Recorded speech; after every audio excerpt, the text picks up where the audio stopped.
அவனை எழுதி தர்றான் 2 முறை மஞ்சள்னு பேசு. அப்ப என்ன பண்றாங்க, பேசிட்டே இருக்காரு, மறந்துடுது. பேப்பரை பார்க்கல, கேமரா திருப்பு, மக்களை காமிக்கிறேன். என்ன மக்களை காமிக்கிறாங்க, அவன் அமைதியா இருக்காருன்னு பார்த்தா பேப்பரை பரட்டுறாரு.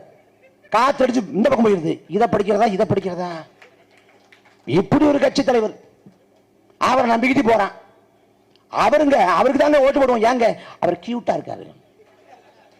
இதெல்லாம் ஒரு காரணமாடா.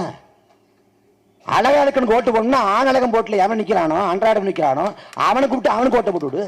நல்லா டான்ஸ் ஆனாலும் லாரன்ஸுக்கு போட்டு விடு. என்ன கருமந்திரம்டா. களத்தில் முழுமையாக நின்று கொண்டிருப்பது நாம் தமிழர் கட்சி.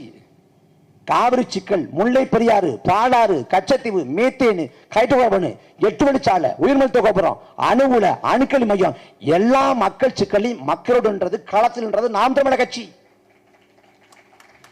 கஜா புயல், தானே புயல், ஒக்கி புயல், சென்னை பெருவெள்ளம், இந்த காலத்தில் மக்களோடு உதவி பண்ணது நாம் தமிழர் கட்சி.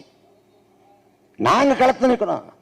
2010 கட்சி தொடங்கப்பட்ட பிறகு 2016 போட்டி என்று முடிவெடுத்து 16, 19, 21, 24 அத்தனை பொது தேர்தல்கள், உள்ளாட்சி தேர்தல்கள், இடைத்தேர்தல்கள் எல்லாத்தையும் போட்டிட்டு களம் கண்டது நாம் தமிழர் கட்சி.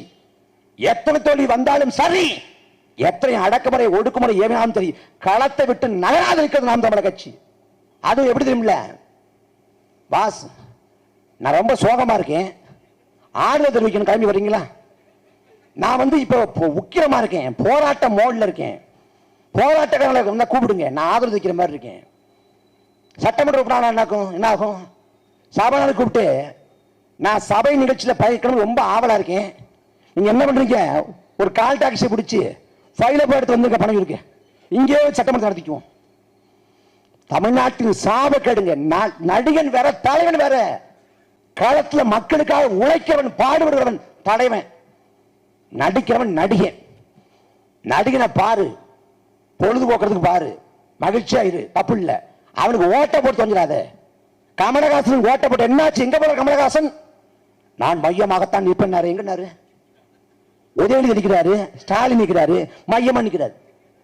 எதுக்கு நீங்க டிவியை உடைச்சிங்க? அந்த ரிமோட் எடுத்து எதுக்கு வீசினீங்க? அந்த ரிமோட் இப்போது வேறோட மாறிவிட்டது.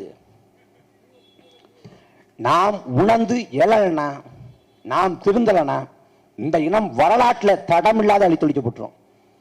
வரலாற்றின் கடைசி வாய்ப்பு நாம் தமிழர் கட்சி, கடைசி கையிருப்பு.